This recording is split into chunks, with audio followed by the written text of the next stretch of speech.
Ajni Pune express आता नागपूर स्टेशनवरून धावणार असून अजनीमध्ये 3 महिन्यासाठी 8 ट्रेन्सच्या टॉपेजला बंद करण्यात आले आहे. अजनी रेल्वे स्टेशनच्या प्लॅटफॉर्म नंबर 2 आणि 3 च्या मरम्मतीचे काम सुरू झाले आहे.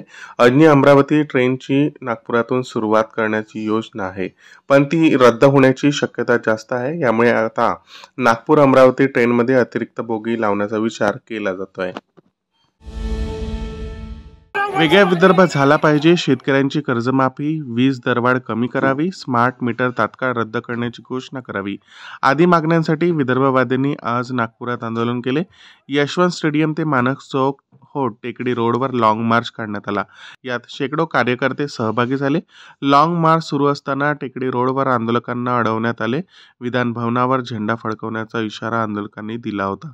त्यामुळे पोलिसांनी आधीच तगडा बंदोबस्त लावला होता. विधान भवनात प्रवेश करू पाहणाऱ्या आंदोलकांना पोलिसांनी अडवले. वन विभागाच्या मुख्यालयात डॉक्टर राजेश रामपूरकर यांच्या कांतार माध्यमांचे वनसंवर्धनात योगदान या पुस्तकाचे प्रकाशन करण्यात आले. प्रधान मुख्य वनसंरक्षक शैलेश टेंभुर्णीकर यांनी या पुस्तकाला मार्गदर्शक ठरवणारा मान दिला. कांतारमध्ये वनसंवर्धनातील माध्यमांचे योगदान, अडचणी आणि माहितीचा खजिना यावर सविस्तर माहिती आहे. हे पुस्तक वन विभागाचे अधिकारी, कर्मचारी आणि माध्यमांचा अभ्यास करण्याच्या विद्यार्थ्यांसाठी महत्त्वाचे आहे, असे त्यांनी सांगितले. प्रकाशन सोहळ्यात अनेक प्रमुख अधिकारी आणि वन क्षेत्रातील व्यक्तींची उपस्थिती होती. पतंजली योग समिती सावनेर व मुकबधीर निवासी शाळेच्या वतीने आयुर्वेदिक शिरोमणी आचार्य बालकृष्णन यांच्या वाढदिवसानिमित्त मोठ्या उत्साहात 15 जुलै ते 15 ऑगस्ट या कालावधीत वृक्षारोपण मास साजरा करण्यात येत आहे. या अनुषंगाने 10 ऑगस्ट रोजी आचार्य बालकृष्णन यांचा वाढदिवसानिमित्त पत्तरचट्टा, गिलय, तुळशी इत्यादी औषधीय वृक्ष वाटपांचा कार्यक्रम आयोजित करण्यात आला. चंद्रपूरच्या ताडोबा व्याघ्र प्रकल्पात नागपंचमीच्या दिवशी एक अद्वितीय दृश्य पाहायला मिळाले. या दिवशी वाघोबा आणि नागोबांमध्ये सन्मानजनक भेटीचा एक व्हिडिओ सोशल मीडियावर व्हायरल झाला आहे.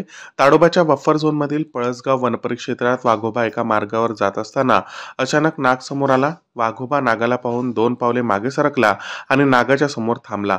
नाग आणि वाघोबा यामध्ये काही काळ ताणतणावाचा क्षण होता.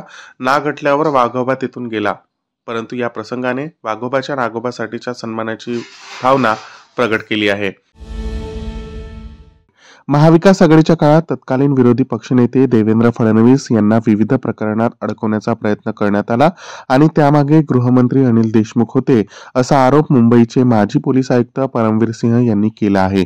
त्यांच्या या आरोपावर आता विविध राजकीय प्रतिक्रिया उमटू लागल्या आहेत. राज्याचे उपमुख्यमंत्री देवेंद्र फडणवीस यांनीही या संदर्भात प्रतिक्रिया दिली आहे. ते काय म्हणाले पाहूया.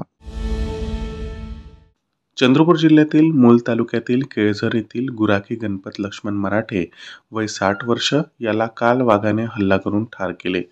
गणपत मराठे गुरे चराईसाठी वनपरिक्षेत्र चितापल्ली उपक्षेत्र केळझर येथील कक्ष क्रमांक 431 मध्ये केला होता. ही माहिती काल सायंकाळी उशिरा मिळाल्याने आणि गुराखी घरी न आल्यामुळे आज सकाळी वनविभागाने शोध मोहीम राबवली. जंगलात त्याचा मृतदेह सापडला. वनविभाग आणि पोलीस प्रशासनाने घटनास्थळी पंचनामा करून मृतदेह उपजिल्हा रुग्णालय शवविच्छेदनासाठी पाठविला आहे. शवविच्छेदनानंतर मृतदेह नातेवाईकांच्या स्वाधीन करण्यात आला. मुंबईसाठी नव्याने तयार करण्यात आलेल्या हिंदू हृदय सम्राट बाळासाहेब ठाकरे समृद्धी महामार्गावर मागील काही दिवसांपासून वाहनधारकांना लुटण्याच्या घटनांमध्ये वाढ झालेली आहे. या महामार्गावर शासनाने अनेक ठिकाणी पोलीस चेकपोस्ट बनवलेले आहेत. त्यावर लाखो रुपयांचा खर्चही होत आहे. मात्र लुटमारीच्या घटनांना आळा बसत नसल्याने दिसून येत असल्याने पोलीस प्रशासनाने तात्काळ यावर उपाययोजना कराव्या. वाहनधारकांसोबत होणाऱ्या लुटींच्या घटनांपासून त्यांना मुक्ती द्यावी, अशी मागणी राष्ट्रवादी काँग्रेस पक्षाचे नेते तथा माजी महसूल राज्यमंत्री सुबोध सावजी यांनी केली आहे. आगामी विधानसभा निवडणुकीच्या पार्श्वभूमीवर सर्व राजकीय पक्षांनी तयारी सुरू केली आहे. सध्या महाराष्ट्रात नवनिर्माण सेनेच्या वतीने चंद्रपूर जिल्ह्यातील विधानसभा क्षेत्रात उमेदवारींची चाचपणी केली जात आहे. आज 10 ऑगस्टला शहरातील महेश भवन येथे चंद्रपूर मनसेच्या विधानसभा मेळावा आयोजित केला होता. आयोजित मेळाव्यात मनसे नेते राजू उंबरकर, मनसे प्रवक्ते योगेश चिले, शेतकरी सेनेचे अध्यक्ष संतोष नागरगोजे, जिल्हाप्रमुख मनदीप रोडे उपस्थित होते. Follow Use, OTIC News. Thanks for watching.